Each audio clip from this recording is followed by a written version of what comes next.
সালাওয়াতি ওয়াস সালাতিল উসতা, তোমরা নামাজের প্রতি যত্নবান হও, বিশেষ করে মধ্যম নামাজ।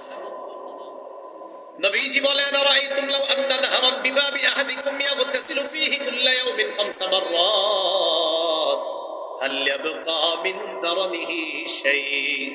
তোমাদের কারো বাড়ির সামনে একটা পুকুর আছে, পাশে কি পুকুর আছে আপনাদের এলাকায়?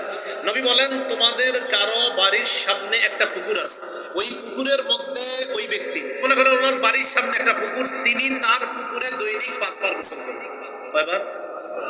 একটা ব্যক্তি যদি তার পুকুরে দৈনিক 5 বার গোসল করে, নবী বলেন হাল ইয়াবকা মিন দারনিহি শাইউন, তার শরীরে কি কোনো নাপাক থাকবে?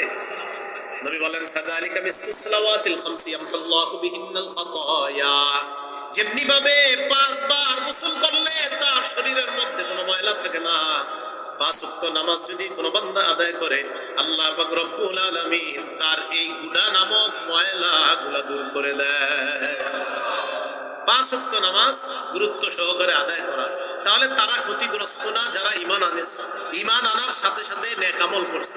নেক আমলের মধ্যে শ্রেষ্ঠ নেক আমল ঈমান আনার পরপরই ফরজ ইবাদত নামাজ, এই নামাজের প্রতি গুরুত্ব দেওয়া।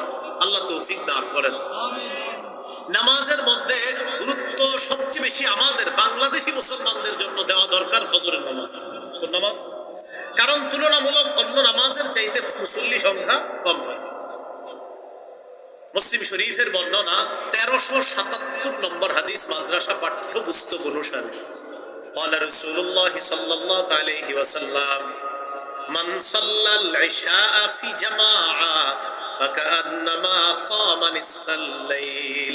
নবীজি বলেন, কেউ যদি এশার নামাজ জামাতে পড়ে, আজকে এশার নামাজ যারা যারা জামাতে পড়েছেন আপনারা, নবীজি বলেন এশার নামাজ জামাতে পড়া ঘুমায়া গেছে, বাস ঘুমায়া গেলেও আমার ওই উম্মতকে অর্ধেক রাত দাঁড়িয়ে দাঁড়িয়ে ইবাদত করলে যে সওয়াব, আমার উম্মত এশা জামাতে পড়ে ঘুমিয়ে যাওয়ার কারণে দাঁড়িয়ে দাঁড়িয়ে ইবাদত করলে অর্ধেক রাতের ইবাদতে যে সওয়াব পাওয়া যাবে, এই অর্ধ রাত ইবাদতের সওয়াব আল্লাহ তাকে দিয়ে দিবেন। সুবহানাল্লাহ। আপনি কিন্তু ঘুমায় রয়েছেন,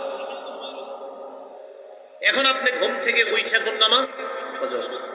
ওমান সাল্লা সুবহা ফি জামাআ, এশার নামাজ জামাতে আদায় করার পর ঘুমিয়ে গেলেন, ঘুমের পর আপনি অর্ধরাত দাঁড়িয়ে থেকে নামাজ আদায় করার সওয়াব পান। পাওয়ার পর এবার ফজরের নামাজ আপনি আবার জামাতের সাথে পড়লেন।